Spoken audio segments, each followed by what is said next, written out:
So everyone, welcome to our event today. It's called Free Speech in the Internet Age. My name is Charlotte G. I'm a reporter for MIT Technology Review, and I write our daily newsletter called The Download, which you should obviously all subscribe to.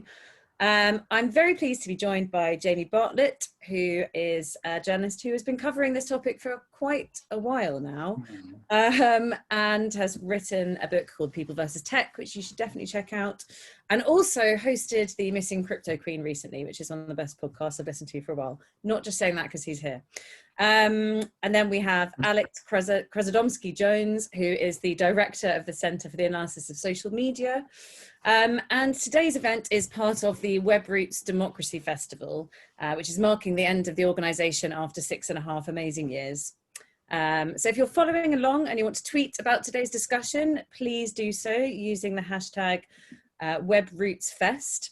And if you're following us on Zoom or Facebook Live, please feel free to send questions throughout, and we will try and put them to the panelists at the end. So I thought I'd kick us off by defining what we're talking about.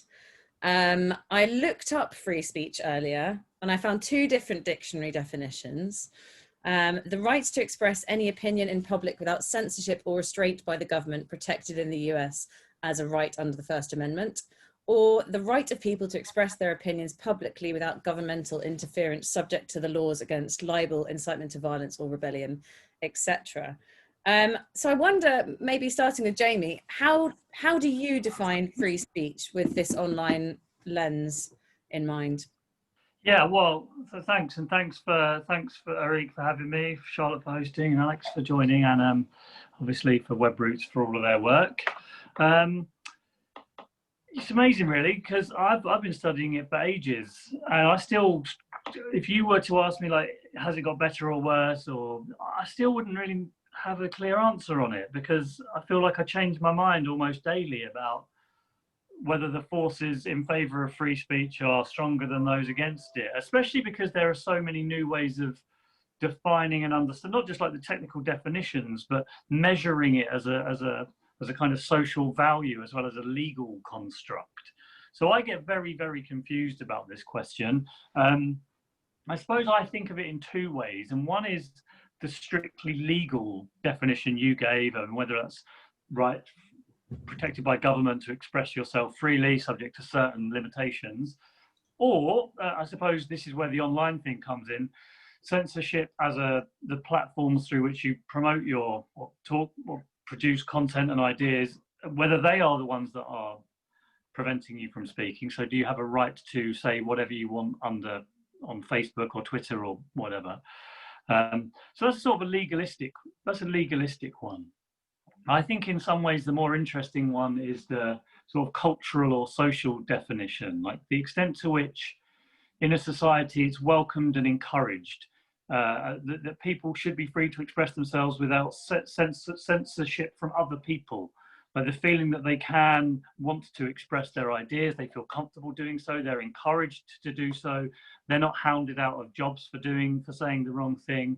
And that also does include probably the big tech platforms, because their terms and conditions and their policies determine how far that cultural or sort of social definition of free speech works. So I tend to think of one of legalistic and one as being cultural, and the legalistic one really hasn't changed all that much over the last few years. It's far more interesting to think about the cultural idea of free speech. And I suppose my worry is that for lots of different reasons, sometimes it's terms and conditions, sometimes it's the way we behave online, that type of free speech, welcoming it as a vital part of society, is slowly being lost. And I think the internet in some ways is accidentally to blame for that. Mm-hmm. Okay. Alex, I don't know if you want to either weigh in on your view of free speech, or maybe comment on what Jamie just said around, is whatever free speech is under threat. Yeah, I mean, I think it's really interesting, right? Like what Jamie said, right? His view on this changes every day, and to some extent that's kind of mad, right? Like, how can your position, what we think about, a concept as sort of in some ways legalistic, and also just sort of something from the dawn of time changes every day. And I think, to follow up on Jamie's point, and I think that's super interesting. I think it changes every day for two reasons. One is the sort of cultural side of this, where like the idea of free speech has been, weaponized and become a really kind of core part of core kind of bit of identity around whether it's kind of identity politics, particularly what we're seeing on the right. And I guess, we to some extent feel it quite strongly in the UK, but I imagine they feel it much more strongly in the US, where of course they have, the legalistic sort of contours change as well. Ever since free speech became this sort of digital, this sort of point of reference for a very kind of strong online group of kind of political pundits, I suppose, and then subsequently political movements. I think we hear about it a lot more every day, and when you have a president who tweets or sends out messages that are then subsequently fact checked, and that brings out a kind of debate around whether that's okay and so on. Suddenly, this is just sort of pushed up and up the agenda. So I think that's one of the reasons why it changes every day. I think the second reason, so we've heard a bit about the legalistic, we've heard about the kind of cultural side. I think there's also a technological side here, a raw technological side, where suddenly it's not just the culture and it's not just the politics or the law that determines whether or not freedom of speech is protected or not, but it's actually the ones and the zeros, the technology itself. If you look at the debate around, say, end-to-end encryption or device encryption on a phone or something, suddenly the question is not, to what degree does our society or our politics or our law protect or otherwise free speech. It's to what extent does the technology determine how free the speech can be. And so obviously you have the debates I mentioned around end-to-end encryption, around device encryption, but also now the sort of rise of alt tech and alternative technology platforms who are sort of trading on this idea of freedom of expression and sort of framing it not just as a cultural quandary, but also as a sort of tech challenge. How do we build and protect the technology we need to sustain this kind of freedom of expression?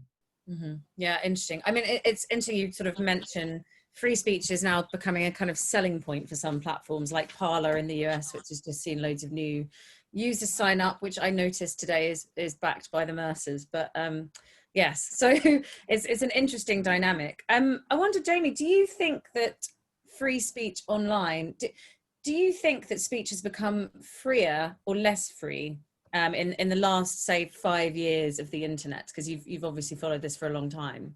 So yeah, what recent trends? Yeah, this is the question that I find difficult. I don't change my mind every day. So Alex, you can stop with that. But I mean, what I mean is I very often get up and I feel sort of tilted towards one direction or the other, optimistic or pessimistic, I suppose. And it sometimes comes just down to seeing a series of events online and thinking, oh my God, that's all the things I'm terrified of. And then the next day thinking, oh no, here's a really great thing. But actually, so I suppose it's my own cultural biases. But what it means is I don't have such a fixed position on this particular question. The strange thing is that I believe it's possible to simultaneously believe there's been more free speech than ever. I mean, I'll say people are self-censoring and people are worried about speaking their mind because they're worried that they're being watched all the time by other people. So sort of low-level self-censorship, thinking, oh, I want to post this, but but people are going to judge me, and so I'm really worried about that, and I'm worried about it being seen in 10 years' time, and it will be taken out of context, and I'm worried about that, and so I'm not really fully expressing myself, and I have to play a certain role. And I think this idea of everyone has to perform a certain role and position themselves politically online, so you're constantly working out what are the right causes to follow, what are other people saying, how do you respond to that, which is a sort of just a gentle background noise that prevents you from becoming a truly sort of free, independent thinker, which is what I want society to be comprised of. And while simultaneously thinking that is a problem, it's hard to ignore that there's more free speech online than ever before. There's more people saying outrageous things, angry things, aggressive things. And so you can some days go online and find that you've never seen so much rubbish, anger, shouting, new ideas, bad ideas, good ideas, and thinking, wow, this is incredible. Mm-hmm. And yet the next day you realize there's another thing going on, people you don't hear from, that you haven't seen, that are quietly in the background worrying about speaking their mind. So it's like free speech has both been incredibly, I mean, like an incredible moment of free speech in the last 5 years, a huge improvement, while simultaneously being really troubling and censorious. But Alex's point about technology is obviously a really good one. And it's the difficulty in being able to locate where the control over speech actually lies. So just not knowing whether you're being censored, not knowing whether or not your content is being captured and who by and being misused, not even knowing whether the people you're arguing with are necessarily real, and not having any real sort of ability to have much of an impact on that debate. So this idea that I mean, in a sort of weird thought experiment, you could well imagine that maybe you're posting things out into a void, into online, and you think thousands of people are listening, but actually they're fake accounts that are listening that have been created to make you convinced that you're speaking to real people, but the tech companies have decided to silence you because they don't like your content. You wouldn't even know it. That's the amazing thing about it. So that technological side where you lose knowledge of how far censorship is taking place or not is also, you know, incredibly important. And that is something that I think is relatively new over the last 10 years or so. Yeah, I think that you raise a really important point, which is, you know, I mean, obviously in the US in particular, and kind of increasingly here, you hear a lot of voices on the right claiming that they're being censored by platforms. There isn't really any, there's not so far been any very good evidence to suggest kind of large scale systematic bias. However, it does raise a crucial point, which is, you know, people could be being censored but without being aware of it. I mean, automatically, without even the companies being aware of it. Facebook algorithms could be censoring them. So, I wonder, Alex, if you kind of could comment a little bit on the technological threat that we're facing.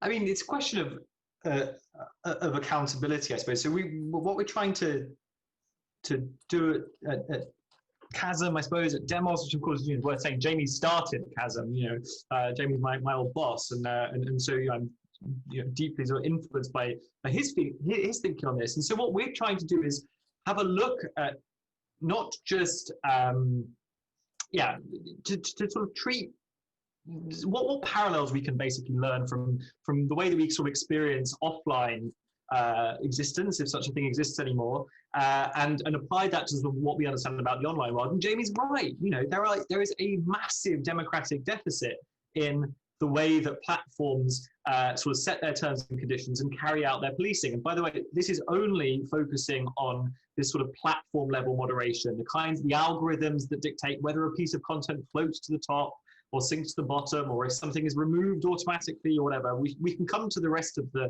content moderation question later, which Jamie hints at with the sort of sense of you know, self-censorship and the whole, there's obviously a million different reasons why we don't do some things and do others, but to sort of focus on the platform side, I mean, what is the social contract these days? How do you interpret you know, questions like a right to free speech or a right to freedom of expression or a right to not be harmed by somebody else's speech and so on, in a world where you have the state, you have the people. We've also got these sort of enormous, hugely powerful, state-like, I suppose, often by their own admission, platforms that sort of own the public commons that we all use and form now a core part of our politics.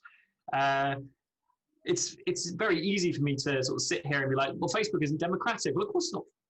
Of course it's not democratic, right? Like it's a private company with shareholders and interests and all the rest of it. But at the same time, it's playing a role in our society in a way that we haven't sort of tackled before. And I think that has massive ramifications for our ability to sort of feel like our freedom of expression is going to be protected by them. You know, in some ways, I feel that the government ought to be standing up more for freedom of expression at a time when The debate is very much on, you know, how much can platforms take down and how quickly can they do it. Yeah, yeah. I mean, just today, right? We had, was it yesterday? You know, Labour pushing this whole anti-vax thing that the government isn't doing enough and the platform's not doing enough. Then we need to take more and more and more of this stuff down and take it down faster and so on. Like, that's the language, right? That's the language that we talk about the online world in. I think that's worrying. Yeah, yeah. Jamie, I don't know if you kind of have comments on that around the responsibility for deciding who gets to say what. Because obviously, as Alex says, that we've got an odd situation now where effectively, you know, much as the government has been responsible for that, it's now effectively Mark Zuckerberg a lot of the time deciding on Facebook, the ultimate kind of decision maker for what gets through and what doesn't. And that feels a bit scary. Yeah. I mean, I'm so busy trying to find this missing crypto cream woman that I'm struggle to keep up with some of the latest debates at the moment on this question. Although I did see Labour's sort of proposal for having content removed, anti-vax content or misinformation about the COVID vaccination. This seems to be like the fundamental problem now, which is you have a private company that fulfills what previously was essentially a kind of democratic, like a sort of democratic right in effect, even whatever the law says. And the law may grant you certain rights to free expression, but if every single platform that you express them through, which is your main way of doing it, bans everything, then what value is that law really worth? Because in practice, this is what I mean about the culture, a societal culture, which is just broadly designed to encourage free expression, doesn't really exist if every single medium through which expression is expressed bans all sorts of things and has someone at the top just making decisions about it. So inevitably, this isn't to say there's an answer to that question. It just is obvious and inevitable that what in effect then happens is governments can't any longer control the flow of information in the way they would like, whether that's for shutting down dissent or encouraging people to speak, whatever the government is trying to do. So they have to lean on the platforms to make it actually happen. And you've seen it now. For what's interesting is that whatever the Labour Party is saying at the moment about vaccinations is what they have been saying about hate speech 3 years ago, and what they will be saying about whatever is the challenge in 3 years' time. So when the world is full of angry machine smashing Luddites, and the government's decided that's the latest form of terrorism they're concerned with, there'll suddenly be a great hoo-ha about it, and the government will be leaning on the tech platforms to squash that speech because that is now what they need them to do that. And I wonder sometimes whether or not we obviously have a really sort of a strong focus on the US and the UK linguistically and culturally and all the other reasons. But there's so many other countries where I think these questions are happening completely in the dark. I mean, yeah, we get to lobby and complain, and Facebook has an HQ here in Dublin and in San Francisco, and these things are aired, and at least there is something of a public debate about where the line is. And I'm sure in a lot of other countries, this just does not happen in the same way. And it's the same for some of the sort of the algorithmic decisions that are made about, I mean, presumably you want a very accurate machine learning algorithm to help you remove content, but that also needs trainers for those algorithms in the languages in which that language takes place. And when you're in if you're operating in a language which is many fewer speakers, the accuracy of those algorithms goes down, more and more content's removed en masse. There's not really a civil society to the same extent that can apply pressure on the companies to change their policies. So we're kind of, as much as we all complain, we're probably in quite a privileged position in being able to at least talk about this, and it's written about in the newspapers and people are worried about it. And I actually wonder whether countries where democracy isn't quite so well established, this is way worse than we realize and a much bigger problem. Yeah, just to follow up on that, that's the same in the offline world, right? When you see privatization of security or privatization of law enforcement, it inevitably favors the more valuable assets, right? And you and I and probably the people on this call are much more valuable to Facebook in terms of advertising revenue than the entire population of the global south. So to think that every country in the world will receive the same attention on their presidential elections or on their elections that Facebook and Twitter have given the American election that's nonsense. It's never going to happen. The election in the Ivory Coast just wound up, and again, of course, there was misinformation flowing around there. But I would be very surprised if the same resources at the social media companies were made available to Ivorian civil society and Ivorian media as they were to the US. Charlotte, can I add one little thing in, and I'll stop talking then, which is, I think what happens when rules change, when you've got a set of rules and you've got these sort of social norms built up around them, and then suddenly society changes and technology changes how we behave, the rules don't seem to work very well anymore, and people get to question them and query them. And I think what then happens is the legitimacy of other things are thrown into question far more easily.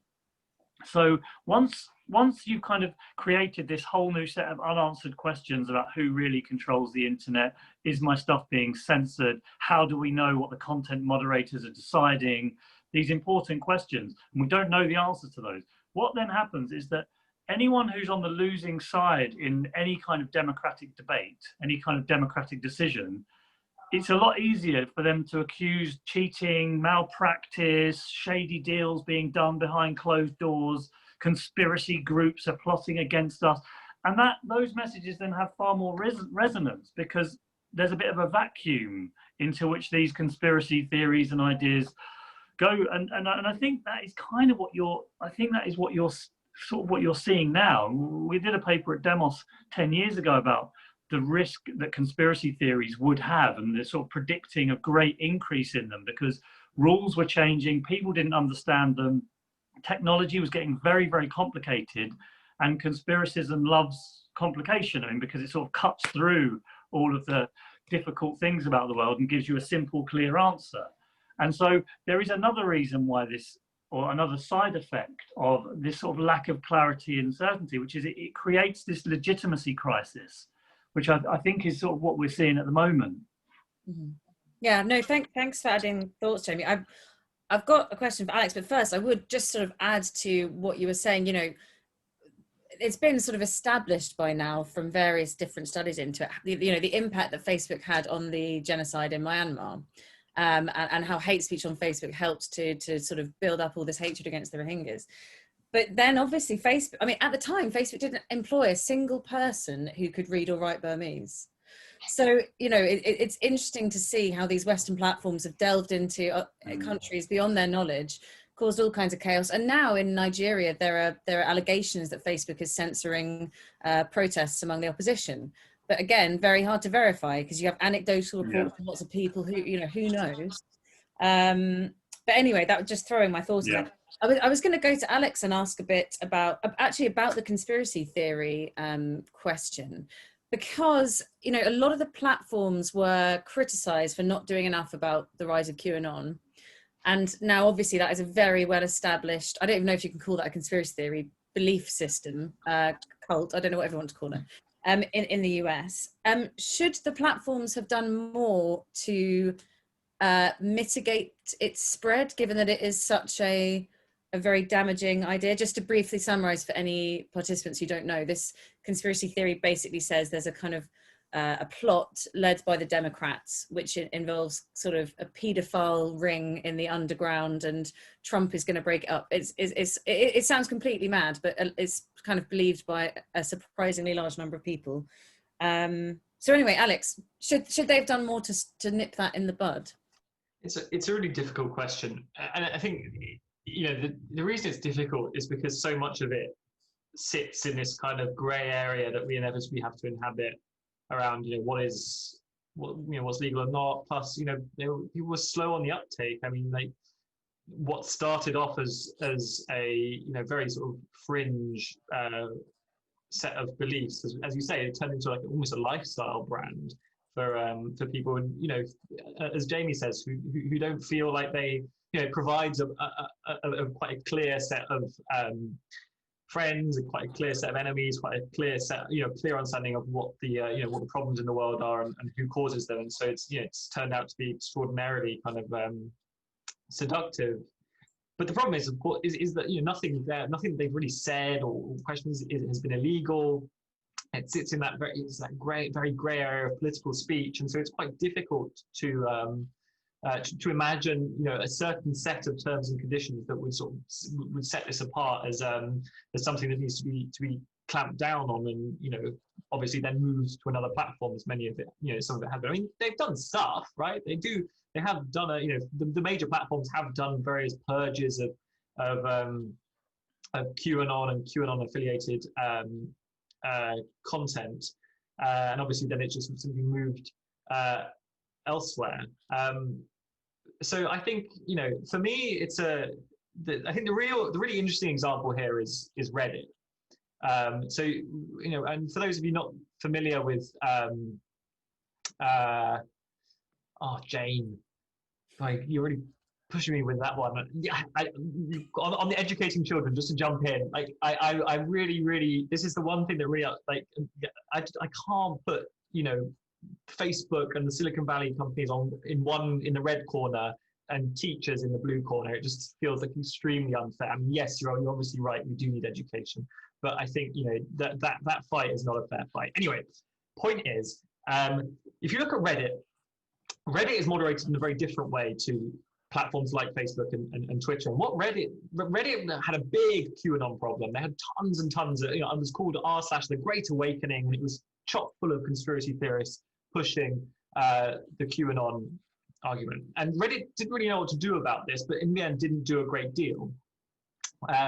But the problem that the QAnon community found on a space like Reddit was that a lot of the stuff that they wanted to do as part of building their movement, that was integral to conspiracy thinking online, was culturally not accepted on Reddit. So I'll give you a good example: doxing. So finding somebody's true identity, brigading, where you like get together a load of people and shout at one other person. These are culturally, not just against the terms of service, but culturally on Reddit, it's not really the done thing. And so every time they did it, their communities were shut down, or if they weren't shut down, then they were ostracized and so on. There was almost a kind of cultural immunity built into Reddit as a platform. Now, don't get me wrong, Reddit has a lot of good things, a lot of bad things, but it really was striking to me that I think Reddit has found more success than any other platform in having a major QAnon problem and then removing it, whereby they weren't relying on this kind of like top-down terms of service. This breaks this rule and this breaks that rule, and we need to get rid of this person and we need to get rid of them then and there. Simply by building a community who rejected a certain set of political behaviors, including doxing and so on, stuff that was integral to a kind of conspiracy theory approach. I think that's a really interesting thought experiment, or thoughts about how you might deal with a problem like a conspiracy theory, and actually speaks to the thing that I'm really interested in at the moment, which is what's going on in the layer below the terms of service and the policing. What about our community admins? What about our community pressures, reputational systems, things that look to try to empower users to shape their spaces better, rather than looking to whatever it is, some 20-somethings in Silicon Valley, or the people that they employ to scrub Facebook or Twitter or whatever of all of the stuff that runs against terms of service. Mm-hmm. Yeah, there's a really good article in the Atlantic about this, about kind of Reddit's approach to the QAnon issue. I wonder, Jamie, people have talked about kind of echo chambers and filter bubbles and all this stuff for a very long time, but like Obama just recently, I think in the last day or so, did an interview where he talked about how essentially our shared sense of reality is starting to collapse to a point that is threatening democracy potentially. I know it's kind of a big question, but is that something that you worry about? Yeah, of course it is. Yeah, I mean, it's one of the problems at the moment is I know this is going to sound a bit weird, but there are too many facts. There's too much information for us to be able to process. One of the great misconceptions about I'm doing the OneCoin sign there by mistake. One of the great misconceptions about people who believe certain types of conspiracy theories, or hold very radical and unpopular political opinions, is that they're just believing fake news. All they do all day is to just consume lies and conspiracism, and then start to believe that it's the truth. But the reality is a bit more subtle than that. I mean, at least the stuff that I've seen, and it's usually that you'll find that people will often consume huge amounts of true news, but it's very carefully cherry-picked true news that ends up giving you, yes, you consume lots of truthful information, but it's very one-sided. You could become a complete obsessive about it, and you end up with a completely distorted view of reality. But it's like you've created a highly misleading view on the world, but it's comprised of small nuggets of truth that you've stacked together in a certain way. And that is not the same as fake news, but it is creating like this, disrupting our shared sense of reality, because everyone has a different set of truths that they've built up, so that all of us have a relatively misleading view on the world. And I think this is why going after misinformation and lies and it is often slightly misguided.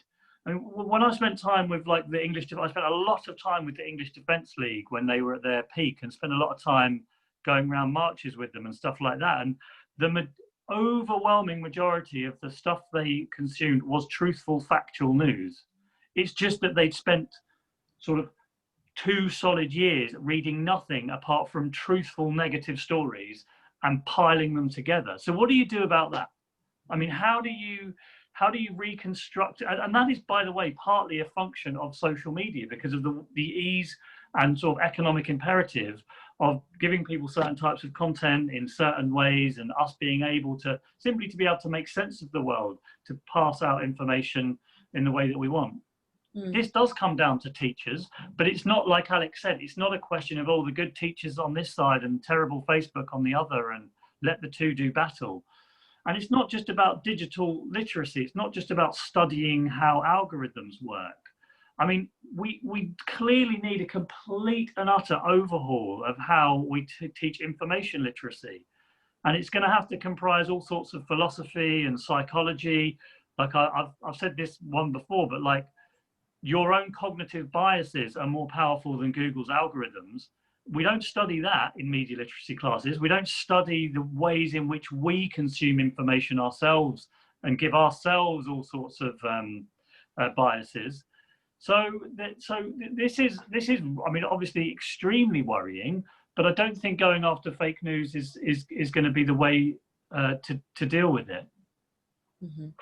Yeah, Alex, do you have any immediate thoughts on that? I've got nothing. Just Jamie is absolutely spot on. You know, when we were looking at efforts by the Internet Research Agency in Russia to sort of influence or otherwise, you know, work their magic on the Brexit referendum, you know, the vast majority of the stuff that they were putting out was factually correct, or it contained no fact value at all. It was just a statement. There's plenty of them as well, right? This is not a problem that we can fact check our way out of.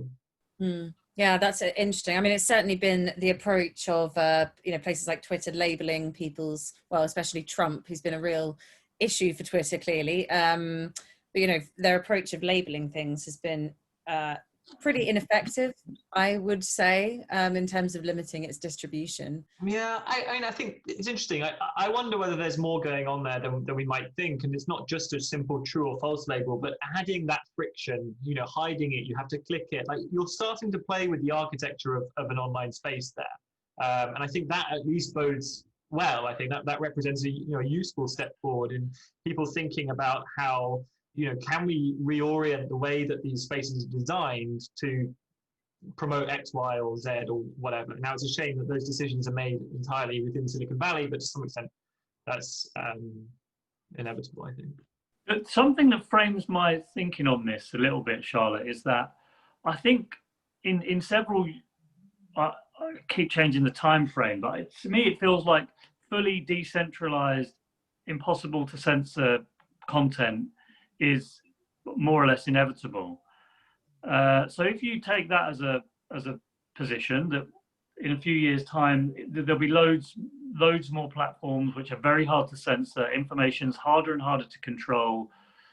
You start thinking, well, I mean, if we put all of our effort now into trying to control information too much, and we're never going to deal with it, because there's just going to be more and more proliferation of platforms that are outside of our reach.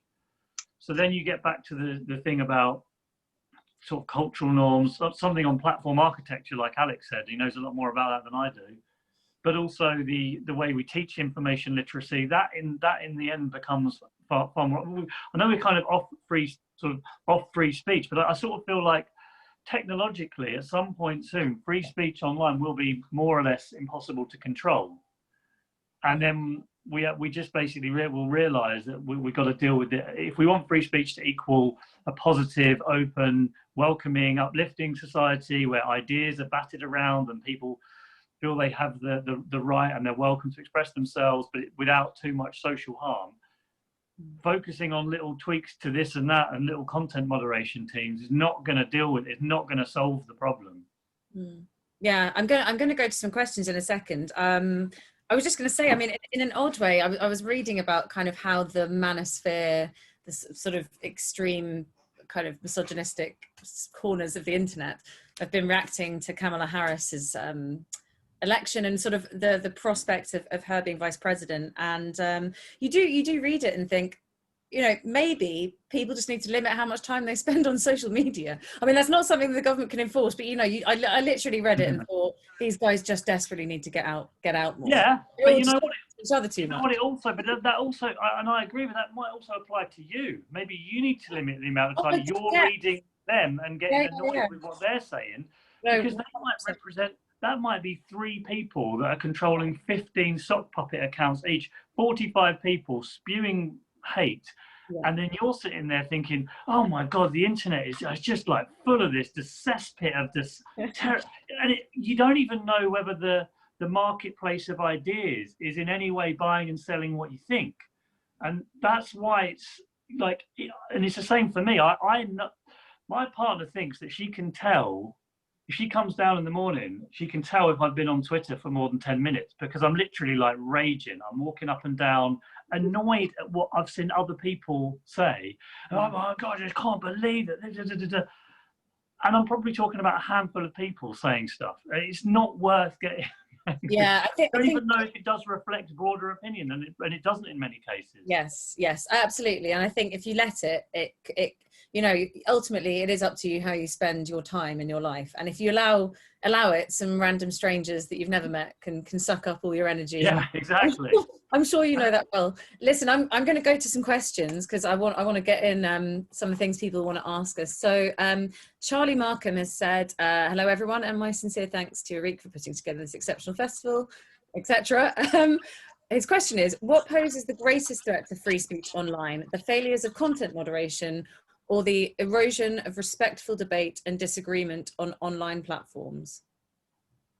Alex, do you want to go into that first? What's the greatest threat? Failures of content moderation or erosion of respectful debate? Following up on Jamie's point about how, you know, the next wave of content moderation policies is not the solution here, I'm going to go with the second one, or at least a take on that. I suppose that the angle I would take here would be that there are parts of the internet which are amazingly good at fostering positive, constructive, factual, whatever that means, debate. And there are obviously parts that aren't. And what I would want us to, what I think we're losing, I suppose, is this sort of sense of agency. You know, Jamie and I spent years, I suppose, at least if not necessarily speaking about it directly, but sort of talking around the idea of digital citizenship and digital literacy and digital education and so on. But I think the one thing that I think we're really losing here is a sense of citizen empowerment online, the ability to shape a space, shape a debate, shape a community, shape what you want to, you know, the spaces that you want to live in. Which of course was pretty fundamental to the early internet. We all had our own little website, or you had your MySpace page, whatever. But then through a kind of agglomeration of Facebook monopolizing. You don't have a website anymore. You have a Facebook group. You don't have a MySpace page. You have a Facebook page. If you're not on Google, you're nowhere. Everything is sort of being concentrated into one space, but that space doesn't give you any power. You have no power to shape Facebook as one of its users, really. And I think that's a real shame, because if you look at some other bits of the internet, Stack Overflow or Wikipedia is quite a good example. Reddit is another good example. There are even, and if you think about the smaller forums, they're still out there. The Fossil Forum, which is a personal favorite of mine for a one-off story, perhaps for another time, is one of the most wholesome, heartfelt places I've ever been. It's a supportive, well-policed, well-managed community with very little of the sort of quote-unquote online harms that fill up green papers and white papers coming out of government. And the reason is not because they have a huge team of moderators policing the space immaculately, or certain upload filters or content filters or hashing databases protecting you from anything, blah, blah, blah. It's just they got a good group of people together, distributed power among that community, elected moderators who they believe in, who they trust. They have clear rules, clear lines of communication between people joining a forum and those tasked with keeping the peace, the sort of social control. So that's really where I think we're lacking. If I can just say one more, just let me give you one analogy, right? When we bring the police in to sort something out in the offline world, we see that as a failure, not as a success. It's not a good thing that the police get called. It's because something else has gone wrong, right? But that's very much not the case with how we approach the online world. We talk about more policing, more, but that's not how we do things. You bring the police in when the social fabric falls apart, when the institutions, the powers that keep real life, the sort of social fabric on, going, suddenly stop working, and they need a bit of time to work their magic, and the police will buy them that time. And so the church group or the community group or the family group or the education system or the economic, or job system or whatever, they can then work to sort of bind society back together again. And I think that whole strata, the thing that really does actually tie offline society together, is completely missing in the current platform model. And I think that's the real, that's one of the real crises facing us in terms of thinking about our sort of digital public commons going forward. Sorry, I talked for ages. No, that's all right. I was actually minded of, talking kind of wholesome online spaces that definitely exist. There's ones like, websites just people who do bird watching. There's one that's for men that's all about beard maintenance. It's one of them, which I don't know why that's coming to mind looking at you both, but it's but that was really lovely and a great example of men just being very kind to each other on the internet. I don't know, Jamie. I did a Spectator article about the beard community, the male beard community.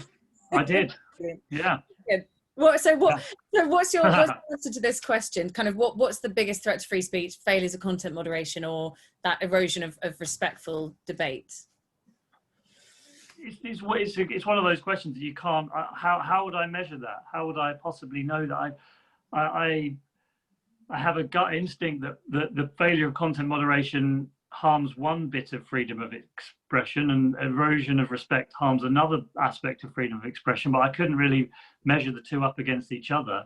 One thing about content moderation, though, is that, I feel like every content moderator who's usually based overseas and paid peanuts to do this should probably at least be considered a full-time member of the staff of these technology companies, not outsourced to someone else, because the job they do is essentially policing the platform, and information is the product.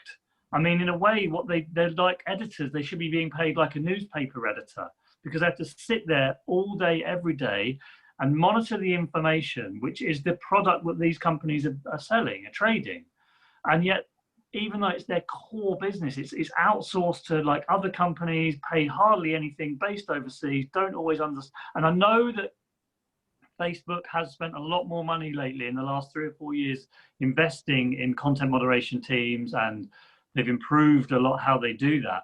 But if we want to start to minimize the strength of feeling in the debate, the angry debate about my stuff's been kicked offline, it's not fair, and X number of posts have been missed, and so this rubbish is still, not this illegal content is still online, they're going to have to start taking that job far more seriously, even more seriously than they do now. So, I mean, that doesn't mean to say I can weigh the two up, but I definitely know there's a very, very clear thing you can do about improving content moderation, whereas the erosion of respect, there isn't such a clear answer. Alex has given really good examples of how it can happen on platform infrastructure, definitely.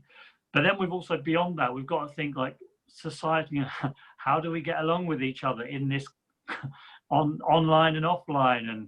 And that is something that you can't expect the social media platforms to be responsible for us all getting along. Because it's just, I mean, that's beyond any one sector, one industry.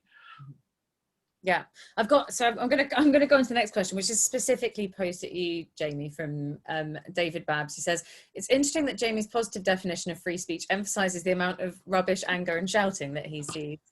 How would he balance this against considerations of inclusion, exclusion, bullying, intimidation, i.e. what trade-offs does he see between the anger and shouting, and which groups, often already otherwise marginalized, being bullied off platforms like Twitter and Facebook, which are de facto parts of the public sphere? Yeah. I saw that question, and I kind of hoped you wouldn't see it, because yeah, sorry. It's a really difficult. I won't miss any of them. No, it's a really difficult one, because yeah, I mean, in a way, what David's talking about there is the same thing, which is, to what extent do we have a wider society which encourages free speech, but obviously encourages free speech in the sense that also is extended to the people I disagree with. I don't want them to feel bullied. I want to encourage them to say what they think without me screaming at them. It's part of the same. I mean, I didn't probably define it very well, but it's part of, I think, of the same thing. Now, ultimately, we're going to have to create a society. If we want to have free speech, we also have to create a society in which people can engage with, deal with criticisms and ideas they don't like without feeling like they're being bullied and silenced. Because if we get to that point, then everybody in the end is going to feel bullied and silenced and censor themselves. So when I talked about these quiet, timid people online not speaking because they're worried about what people will say, I imagine what David might have been thinking I was referring to there is the kind of, oh, I've got a right-wing opinion, but I don't want to say it in case they go after my employer and then get me sacked. Whereas I actually want to be broader than that. I also include the people like a marginalized person who doesn't feel confident, thinks, I don't want to say what I think because I might get bullied by someone and then attacked and have it's the same problem. It's a society in which, you know, people are worried about expressing themselves for fear of ramifications. But you've got to you need to be able to handle and deal with difficult things you don't agree with online. Because like I said, we're heading to a world of, I think, total decentralized content where you won't be able to stop this information coming at you. So it's a tricky question. I don't think I have a very good answer to it, but I just try and widen out the definition of what I meant by self-censorship, because clearly it does include a lot more people maybe than the ones we tend to think about. Yeah, for sure. I think it's definitely an interesting question, and kind of speech and, you know, who gets to wield it. And sometimes you see big power imbalances. You know, you have a journalist with a lot of followers and they'll kind of set them on someone who is expressing their opinion. So, you know, there's a lot of complex dynamics going on here when we talk about free speech. We've got a question now, which I'm gonna start by posing this to Alex. What is the panelist view on Twitter and Facebook's decision to limit the spread of the New York Post article on Hunter Biden's laptop in the run-up to the election? How could arguments about the freedom of speech of powerful information gatekeepers, Murdoch, Zuckerberg, Dorsey, apply in this context? Now, I'm sure you'll know what this person's referring to, this very contentious story that wasn't really based on any credible hard facts, but was around kind of, interference in the US. And it was quite quickly limited by the social media platforms. So, Alex, was that the right decision to limit that, or should they have said, okay, you can keep it up? Was it misinformation, or was it fair game? Gosh, I think, I mean, I want to do justice to the question, so I'm going to be a little bit careful on the details of exactly what happened.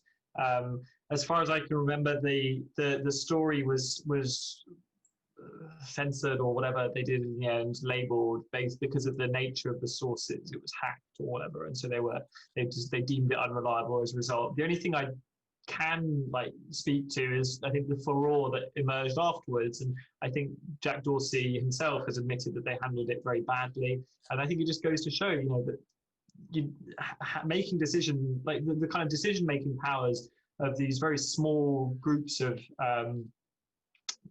usually white men in Silicon Valley about what is or isn't okay for you know, to exist in their particular public domain is you know, is problematic. They make mistakes all the time, and I think that's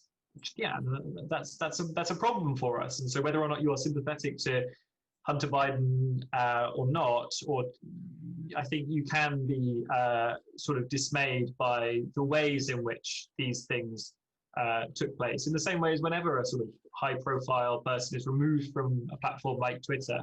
Katie Hopkins was a good example earlier this year of somebody who sort of, for many, many years, had kind of pushed at the boundaries of freedom of expression and tested people with offensive content, and you know, really traded off the kind of creating an outcry off the back of it. But she did it for years, right? But and then earlier this year, then that was that. She was done. Off she went. And the same goes for Alex Jones and Miley Yiannopoulos, all of these sort of never-ending kind of provocateurs of one side or another, I suppose.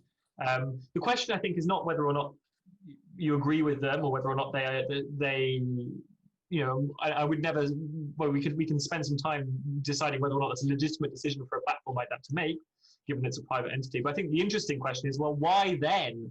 Who made that decision? We don't know. And it's like the transparency of the process is impossible. And it's as impossible for Katie Hopkins as it is for the user who you know, reports 10 pieces of hate speech they've received on Twitter and receives replies that 10 of them did not contravene the standards of this platform. Sorry.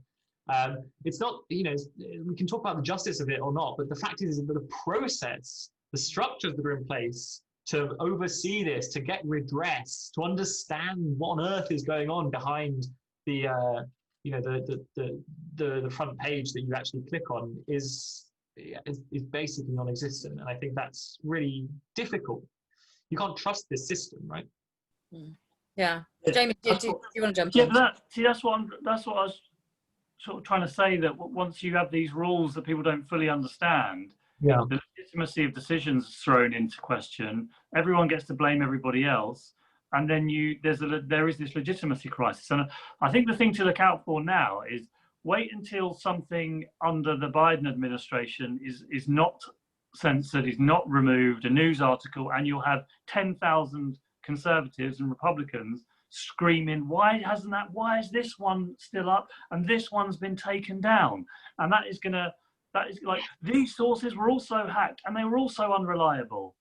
And so now I think what Twitter may have inadvertently done is caused itself a few problems in the next few years, as people are going to be asking for that exact same standard to be applied to every political party they don't like. And they'll suddenly realize, oh man, we are like editors now, aren't we? We're having to make editorial decisions, which was the thing we were trying to avoid for lots of sort of legal and commercial reasons. So I think that the long-term implication of that decision, you might really only see in the next 5 years as the sign of tables are turned. Mm-hmm. And I'm just going to watch basically to see how they deal with that. Mm. And if they're not consistent or seem to be consistent, which is so difficult, what a nightmare it's going to be. Yeah, absolutely. And I think, you know, it's interesting. We've had people kind of flag the fact that there's obviously a person or perhaps teams at Twitter who are responsible for Donald Trump's tweets. I mean, responsible for looking at what they do with them and how they moderate them. You know, we have no idea who those people are. We have no idea how they make those decisions. It's all incredibly opaque. Yeah. So they need to be like they need to be like the New York Times editor who's out there saying these were the decisions we took. Yeah. This is why we took them. You may not agree with all of them in the same way you don't agree with the editorial decisions of newspapers, but you know who, you kind of know how the decision was taken. Isn't it extraordinary that the only way we find out about Facebook or otherwise or other platforms' moderation practices is through these kind of leaks and exposés and someone on Panorama in a hoodie sitting in front of a laptop? And it's also these are like the terms and conditions of your platform, like the rules governing our public commons. They should not be the subject of a Channel 4 news investigation. They should be just out there. If your average user doesn't understand them, that's a scandal. Yeah, yeah. I mean, it's true. Yeah. I mean, often content moderation is, as Jamie said, kind of outsourced in a ridiculous way, but it's also often outsourced to the media, frankly, to spot things, and it's such an unsatisfactory piecemeal way to do it. But anyway, we could go off on that, but I do need to do questions because we've only got 5 left. So we've got to get through a couple of questions. We can do this really quickly if you can. So listen carefully, both of you. This is a question from Holly Powell-Jones. What's the relationship between a culture of hyper-individualism and freedom of speech, as opposed to shared values and principles? Is it possible to shift our social norms closer towards some kind of consensus on this topic? Who wants to go first? Jamie, go on. I don't know if I've got the intellectual apparatus to answer that question. Yeah, it's a hard one. I mean, just to bear in mind though that you should never assume there is a single set of shared values, and all we got to do is try to get towards them. I mean, for some people, hyper-individualism is itself their most sacred, highest value, that they value every bit as much as you do in your search for consensus. The only thing I think we really can reasonably go for is some consensus on some basic rules and basic systems by which we see how the things work. But beyond that, the idea that we'll all be able to somehow make ourselves all agree on things and, you know, talk and get along well is completely for the birds. I mean, it's just not going to happen. Yeah. Okay. I'm gonna ask Alex the next question so that because I do want to get through everyone's questions, because I appreciate people have burning stuff to ask. Okay, so Alex, this is from an anonymous attendee. Should we welcome or fear the rise of alternative social media platforms such as Parler, which we were talking about, with different cultural values informing their different approaches to moderation? Are they a threat to the culture underpinning democracy? Oh, that was not how I expected that question to end. I thought you were going to say, are they a threat to Facebook? In which case I was going to say, I goddamn hope so. Should we be worried? No, we should be excited, I think, by the rise of alternative tech platforms. There's, you know, the good example is Minds, right? Minds is an exciting social media network that looked to introduce a jury system for content moderation, which is very exciting. But I think it was also on the blockchain and so on, blah, blah, blah. Problem is, it's full of Nazis, which is not so good. But the fact is the technology is moving forward and they're trying something new. They are trying to so I think we should welcome them for 2 reasons. One, they fall outside of the sort of traditional tech monopolies, which is good. We you know, whether you're an antitrust fan or not, like that's a good thing. But 2 is because we need credible alternatives to the status quo. Otherwise, people won't have anywhere to go. You know, this is the problem, right? We don't have platforms that really fall, you know, that we would sort of celebrate as good. The British government doesn't say everybody should go here because this is the one we should be using because it's really, really good. All we know is the stuff that we don't like. We know all the bad stuff.